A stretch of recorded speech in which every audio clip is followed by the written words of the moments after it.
Bonjour, comment ça va? Et que tal, Gianluca? Que tal? ¿Cómo estás? Muy bien, ¿y vos? Everything's cool. Bonjour, Théa, comment ça va? Ça va bien, merci. Et vous?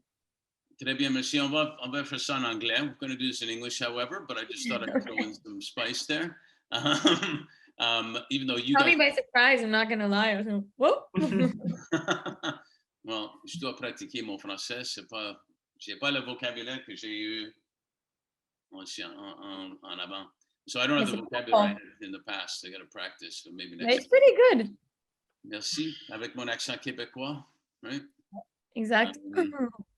And I don't speak, well, you speak Spanish, or do you speak also Portuguese, Jen? No, I speak Spanish. Well, I can speak French and Italian and English, but we speak Spanish as in Argentina. Yes, I know. Cool. Okay. Well, here we go in English, guys.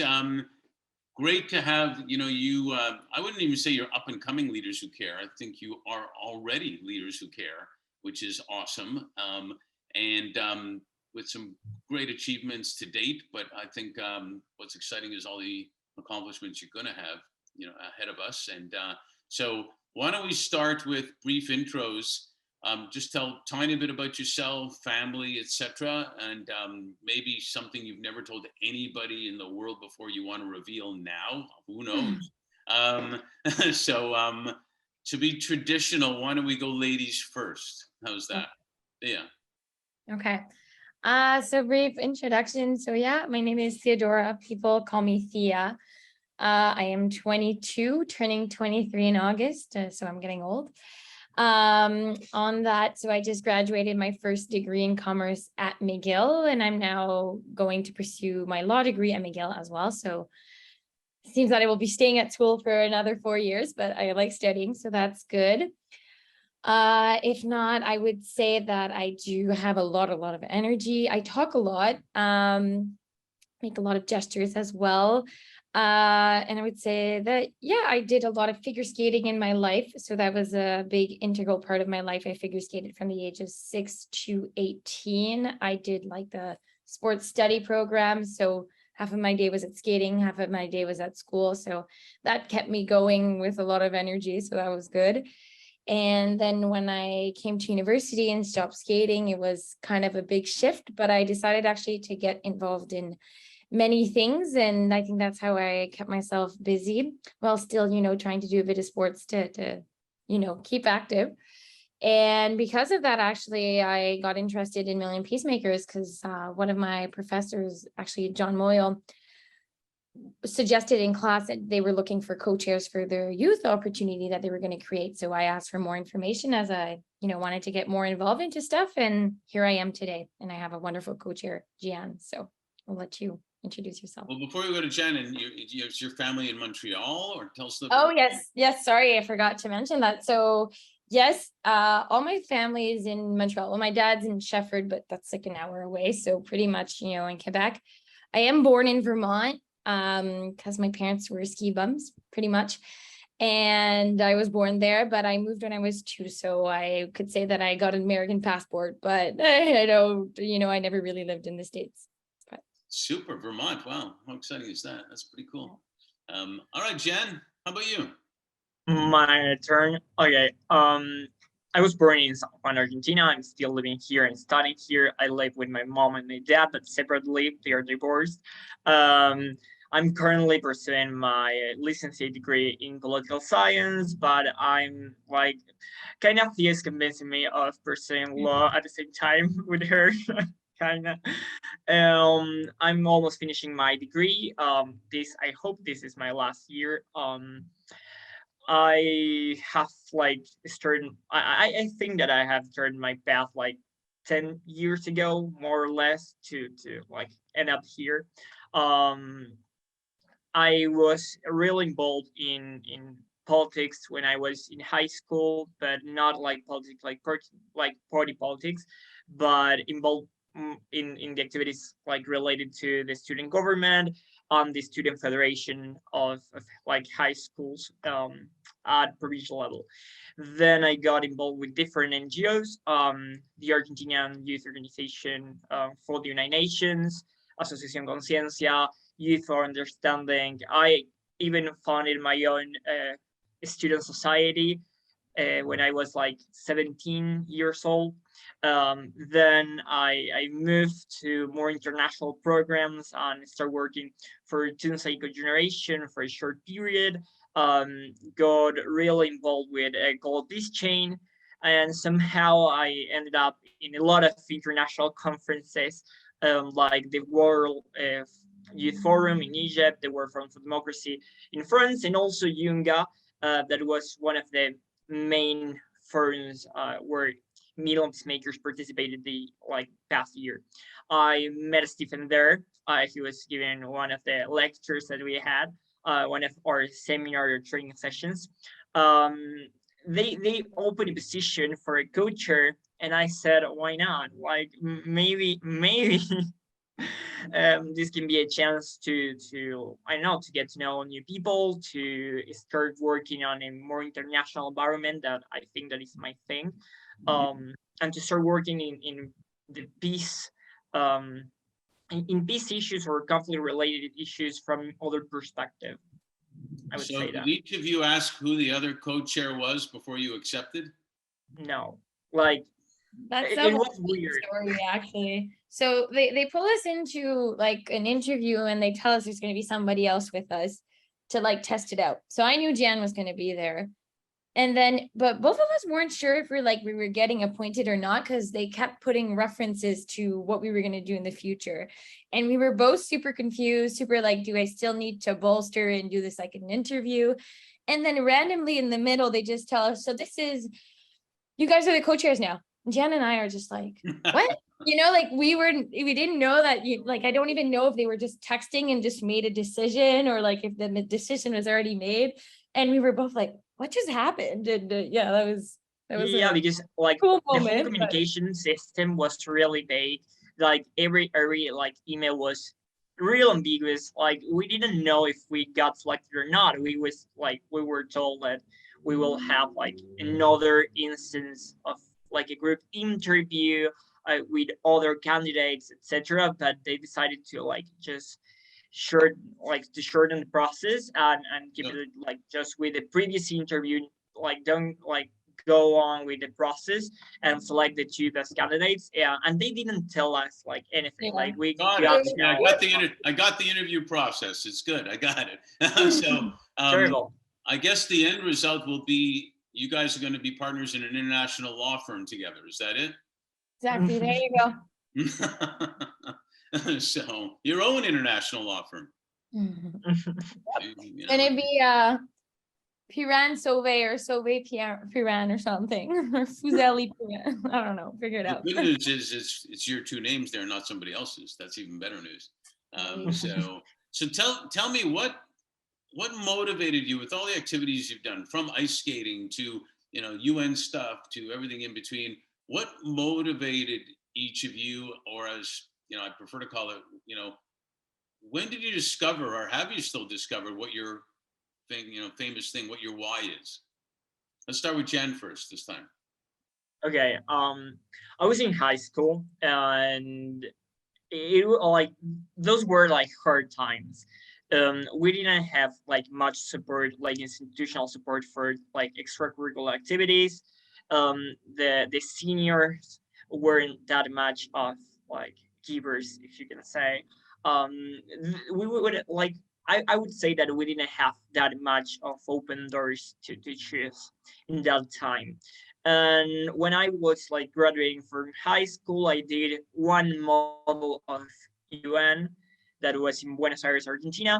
And I saw like how some universities and schools were structuring clubs, student societies, how they started like creating something like an identity, a community identity, a college identity, where as a community they work all together to help others. And I said in that moment, like 2016, I said, okay, we need to do this. Like, and I started like reframing my whole life and trying to pave a path for the ones that are coming next.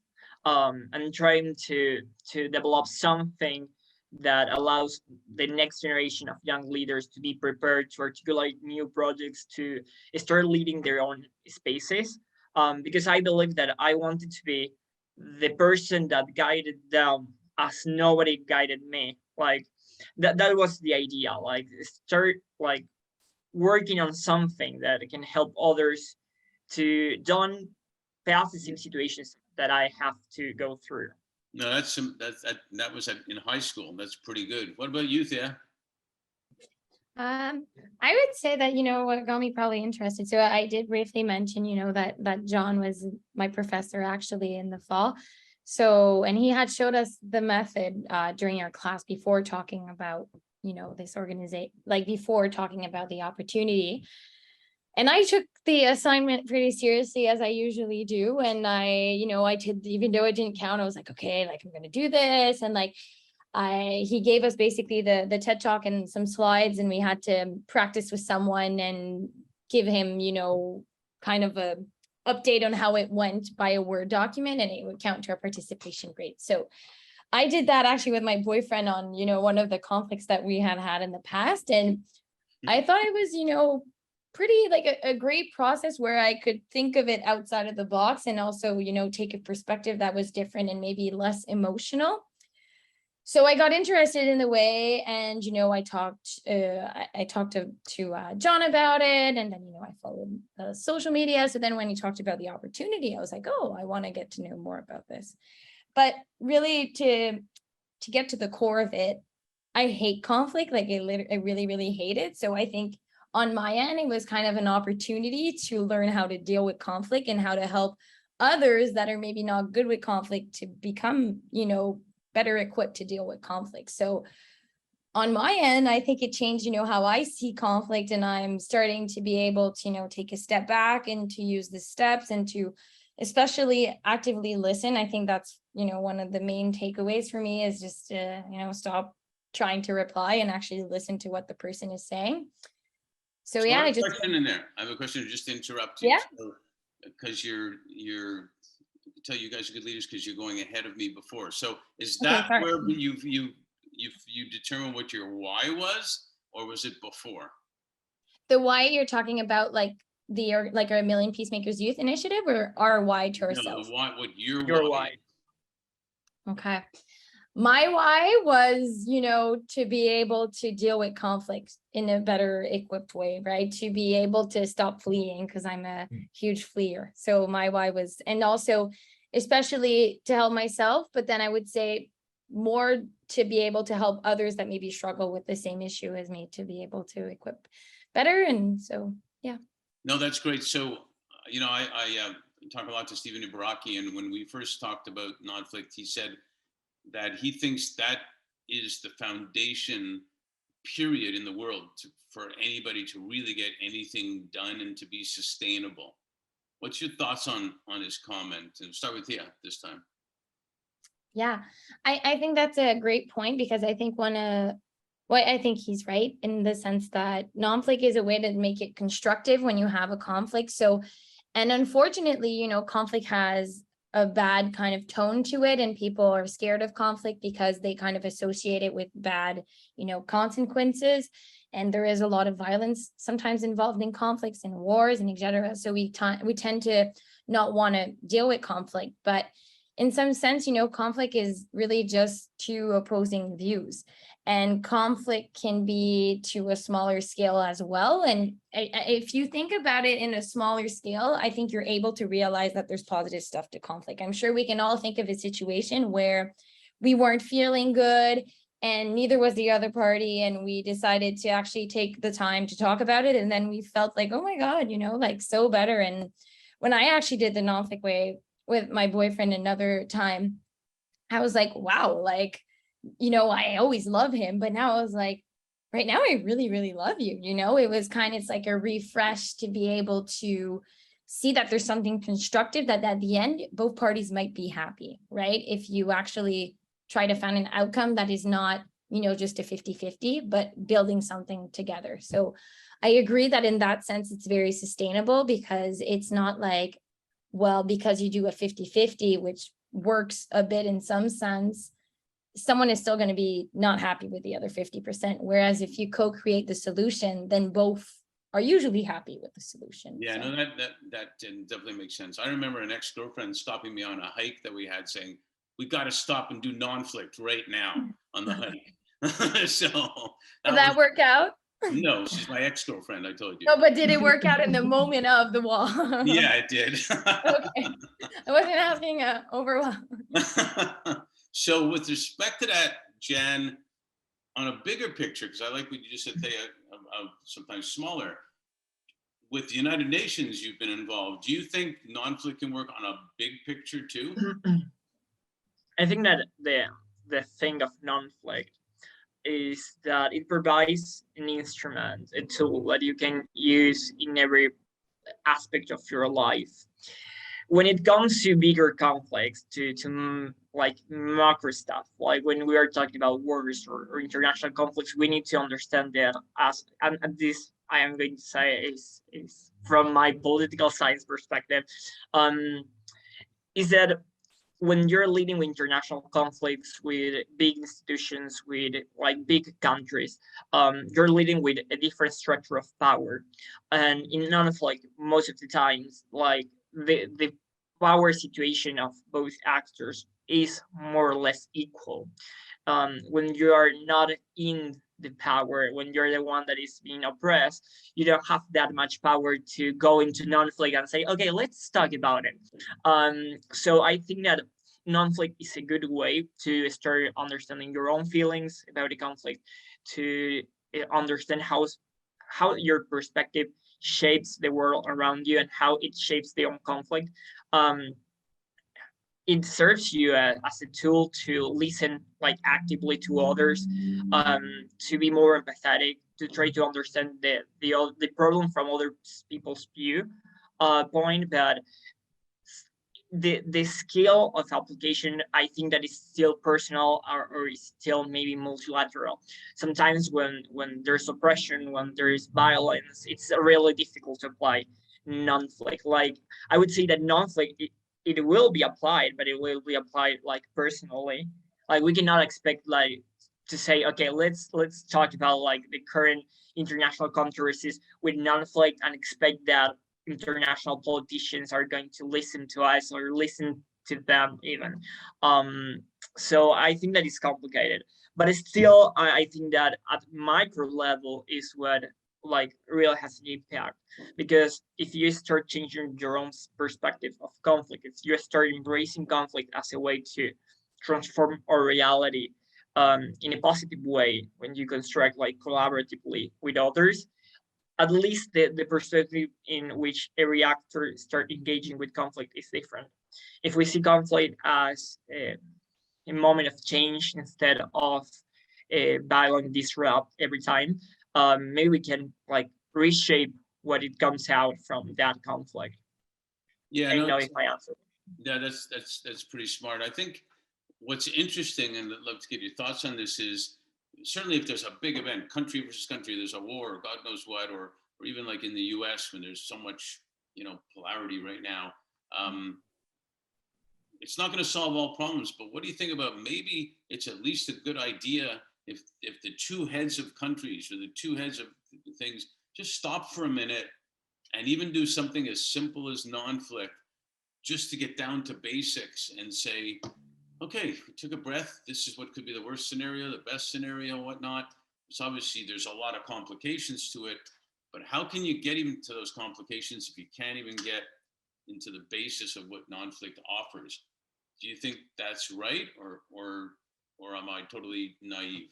Yeah. No. I think that you're totally right. The only maybe naive point is that one has to know that sometimes there are actors that don't want to talk, that are not willing to go to like a table of dialogue and discuss things through.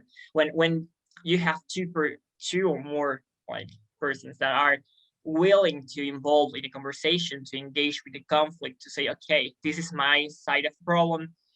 This is what I want. This is what I need. This is what I feel. And this is what makes me mad.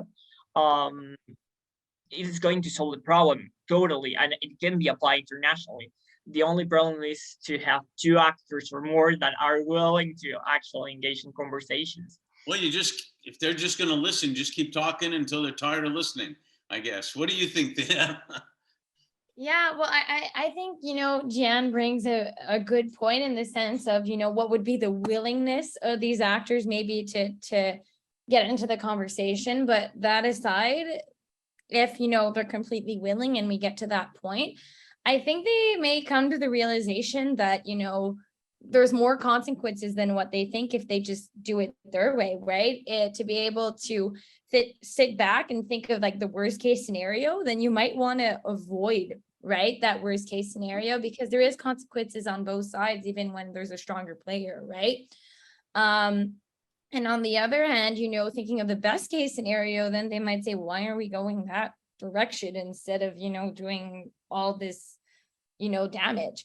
So I think if we get to the point that people are willing to do that, and that it would, be helpful, and it is, if they're able to deal with all these complex problems, then they should be able to do this simple and complex, though, process as Mirasa would say, but, something that's more to the basics. No, totally makes sense. So we talked about how you guys became co-chairs of the youth initiative with Nonflict, even though you were surprised when it happened. I'd love to get your thoughts on this. So young people, which I still remember what it was like to be young people have less baggage, less of all the complications. They're not in the negotiating of countries in war, things like that. What do you think about your opportunity right now to get young people involved using a foundation like Nonflict, where you're going to, and they're going to develop and grow into, bigger leaders and leaders of different things, whether it's companies or businesses or governments or whatever it may be, and have it as an early foundation so that something like this can be in the process, in our DNA, to prevent bigger stuff from happening. What's your thoughts, and what's your hope for the youth initiative of Nonflict? Whoever wants to start. Okay. Yeah. All right. I can go.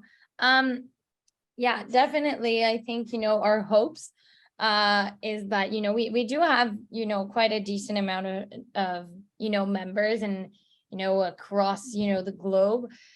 And I think we're at like 100 about ambassadors. So, I mean, that would be the goal, is that they can then spread this method right into different schools and different youth institutions. So that way people would be equipped right with the tools to deal with conflict. And I mean, thinking of it as a personal level, I mentioned that I flee conflict, but, there's so many conflicts when I was a child, even, in elementary and high school, that I lost friends just because I didn't want to tell them how I felt, right? So I'm thinking, and that's, maybe a kind of smaller basis problem. There's worse problems than my little fights with my friends, but just then being able to maybe express myself would alleviated a lot of anxiety and a lot of stress maybe that I had with these friends in the past, and also, with family members, definitely. So, and in larger scale problems in, zones of war and zones of conflict, we hope, that the kids and also the youth are able to use this and to constructively, be able to get out of there without, causing more damage. So we do think that if it's kind of, because it's this, 3-step process, I think it's easy enough for you to be able to use it and not, have to read a whole book, but to be able to use it and have it in your toolkit as an easy access. No, it definitely makes sense, and maybe prevent major conflict from happening. Exactly, right? Because if you're used to being in all these little conflicts all your life, then you maybe don't necessarily understand how damaging it is, and you're just used to that, and that's your coping mechanism, right? To go to those solutions. Plus, I'm thinking, in Jen, I'll put this to you in the same thing. Having been involved in the UN and everything, if you get young people who have, foundational programs like Nonflict early on and are moving up in the UN together type of thing, and even with new people coming in, or they're in the corporate world, or they're in whatever world, but it's part of their DNA to, let's see if we can do this first before it becomes a major conflict. What's your thoughts about that, Jen? I think that there are two parts of this. The first thing is trying to give opportunities to young leaders in society, because there's like an almost universal truth, and it's that in most of the countries, even the members of UN and non-members also, there's a lack of youth representation in the decision-making process. So youngsters, young people in general, are not being part of the decision-making, because if it was for the youth as a general thing, possibly the interventions in favor of the environment, or the interventions in favor of human rights, or the interventions in favor of youth policies would have been done sooner. Like if it were for most of us, we will be doing drastic change around the globe, but we are not, like we don't have the possibility, because we're not being like led to get into those small tables where they are discussing these important things. We don't have representation. So the first thing is that we are trying to give representation. We are trying to give opportunities for them to give, like, to I don't know, to maybe raise their voice, to give the opportunities even to others, to start like multiplying some initiatives, or to articulate more projects, to start their own things back home. So that's like the first thing that we're trying to do, I think. And the second thing would be to try to prevent things, as you said. If we start shaping the mentality of all the members of the next generation of leaders in the public and private sector at national and international level, if we all think in the same way, if we all agree in how to embrace conflict, in how to not embrace conflict, maybe we are going to shape our future, like from now, like doing it, like with small actions, we can change the future, I think. Exactly. So get it done, will you? Jeez. So what's your thoughts on, I know you don't have a lot necessarily in business experience, but what's your thoughts about corporate leaders taking on Nonflict, and whether they're young or older or whatnot, and they're still people, they're still human beings, and I've talked to some organizations that, in fact, I introduced Stephen to one that he met when he was recently in Israel, called EcoPeace, where they also resolve conflict by economic collaboration and working together on projects and stuff, where Nonflict becomes a tool in that process while they're working on their business, while they're working on a project, to be successful. So what's your comments on that, Thea? Yeah, I think I could really speak to this in the sense. So I'm working at CN for the summer, second summer there, and I work a lot with the unions. So I think, that's definitely just thinking of it a point where, Nonflict could be used. There's a lot, of issues, and actually the union, one of the unions for communications in Singles just, I think 2 days ago, said that, they were giving us a 72 hours, kind of notice for a strike, right? And to get there, there's a lot of steps before you get to that 70-hour notice. You can't just, like, under the Canadian Labor Code, there's a lot of barriers. So there must have been a lot of escalation to get to the point where the union was just like, you know what, we're going to strike. And the thing is, especially that communications and signals would have a major impact on the business, right? Because what are the trains going to do if no one is guiding them? So on that point, I think in all these cases, Nonflict could be used. And it would come up to, the union reps as well as the people that, are on the labor relations side and management to take a step back and not necessarily think, because the thing is, yes, there's a business impact, but there's a lot of ego in it. And I think I could speak to it in the sense that even when I'm writing grievance letters, because I respond to grievance letters for the union, and, you get a little pump, to be trying to be right. And that you want to get your point. But the thing is, you're not building a constructive relationship. And when it comes to a business where 75% of the workforce is unionized, if you don't have a good relationship with them, well, they kind of have, the bigger arm. And so in that sense, that's already a great example. But if you think of it in a business that is maybe more corporate and, not unionized, I also think that there's a lot of work conflicts, and there's some teams that just don't work well together, and some members that might decide to quit. And with the labor shortage, it's important that you have, a good team cohesion if you want to keep everyone. And that aside, even without a labor shortage, you want to entertain some good relationships. So yeah, and I think, it would be a great tool for HR to as an HR person, I love to teach it in a workshop. So yes. Yeah. So to that point, Jen, if you were applying for a job in the ABC company, and there was another company that you also were going, that was interested in you, XYZ or whatever, and one of them had a program that you knew they used to help resolve conflict, to give you a safe space to talk, to be able to get over problems. Would that make a difference for you, everything being equal, to go to that company versus the other company? Obviously, that it's because, I think that you have two sides of the problem: the inter-organizations and the external problems that can come to an enterprise, right? When it comes to inter-organizational problems, having some tools such as the Nonflict to solve every issue in a collaborative way, so everyone feels listened, so everyone feels included, it's really important.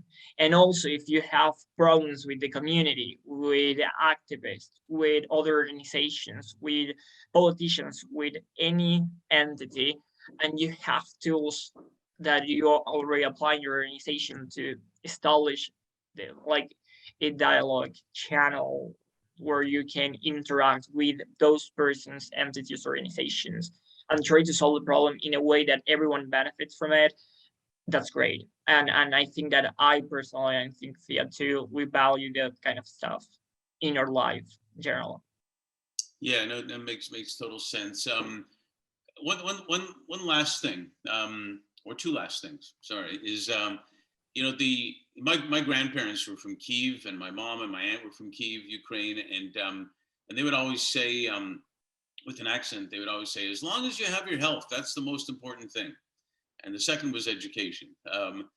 Do you think in with all the young people and the worlds that you're in, with everything that's happened, COVID and technology still moving fast, and equal racism and justice and wildfires and you name it, everything going on, that there's been, quote unquote, an awakening of what's really important to us?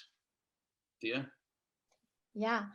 I think, and this is, probably a trendy word in some sense, to say that inclusivity. But if you think of inclusivity and, not just the perspective of DEI, right? But if you think of it as a perspective of trying to value everyone's opinion, and to think of maybe all the different options that you have to have, I think, that's would solve a lot of problems. So I think to be more inclusive and to also be able to, just in general, when you think of it, if there wasn't as much of, radical opinions and not people getting to a middle point and listening to others, I think, we would be further in climate change, right? If, people would actually listen and be inclusive to everyone's opinion. And if we would be inclusive and realize, that we're all the same, we would have avoided, a lot of racism. And so it's not just to think of inclusivity as the DEI part of it, but, just in general, to listen to people. I hear you. Thank you. Jen? I agree with Thea. I think that inclusivity and non-discrimination has to be like those have to be like principles that we respect in like every moment of our life. And when it comes to inclusivity, we have to understand that we are equals, no matter what. Like equality means a lot right now, and inclusivity too. Like we have to, for example, grant access to education to those that don't have access. We need to grant the right to a safe environment to those that cannot claim for themselves. We need to respect others without without any interference or any matter can be that much important to uh, be disrespectful to someone. Like we need to start understanding like some principles of humanity because we're not discussing anything else. Like it's a human right perspective to every aspect of life. Inclusivity, I think that like penetrates every institution that we have today in our political societies. We need to be inclusive in education, in healthcare systems, in environment, in political spaces, etc. And I think that we are trying to promote that from MP, trying to be as accessible, inclusive as possible. Well, I think that's a good thing to be awakened for, that we should be inclusive for sure. Last question, short answers. What are you most grateful for after the last couple of years that's happened, and what are you most hopeful for? Why don't we start with Jan this time? When it comes to grateful, I'm grateful for a lot of things. I'm grateful for my family. I'm grateful for the teammates that I have at the international national level. Thea is one of them. I love like my relationship with Thea and Peacemakers Youth section and MP in general. I love the organizations and like my teammates here in Argentina, them going between other organizations, a global peace chain, etc. Like my teammates are like people that influence my life. Um, I'm really grateful for my classmates, my study group at least, and my teachers because like without them, I think that I wouldn't be like the same person that I am today. And I'm hopeful for a great year in MP. I'm hopeful for more inclusivity and more representation of youth. I'm hopeful for little changes that give us the possibility to shape the future that we need and we want as youth people. Yeah. Sure. Okay, Thea, and just so people realize, MP is Million Peacemakers, not the mounted police. Yeah. We Thea. call it Million Peacemakers MP to shorten it. What about you, Thea? I would say to keep it simple, I'm grateful for all the support that I receive, could it be from my family, my friends, my peers, the people at MP/Million Peacemakers. Gian definitely has been, of a great support during this organization. And I'm grateful as well for all the opportunities that I got this year. I mean, it's been a pretty great year. I would say kind of accomplishment wise on my end. And I wasn't, expecting all of this to happen. And it feels like my hard work, finally pulled off. So very grateful for that. And I'm grateful to be, still healthy and actually never got a positive COVID test yet. So I'm grateful for that, jokes aside, and I'm hopeful for change. And I'm hopeful, that this organization is really going in the right direction. We're starting to see, our youth leaders actually starting projects and actually doing something concrete. So we're really proud of that. And we hope it's going to continue like that. Well, I'm grateful for you guys being leaders who care. There's no doubt about it. And I also foresee, I'm super hopeful of what's going to happen. I was, when I moved to the States, I moved to being executive director of a global nonprofit, and it was people under 40, which we thought was plenty old at that time. But anyway, so there's a lot of impact you can make, and I see you're making it already. So I'm not only hopeful, I'm confident you guys are going to do fantastic. And thanks for joining us on the Leaders Who Care series. Thank you very much for having us. Thank you for the opportunity, actually. You're welcome, actually.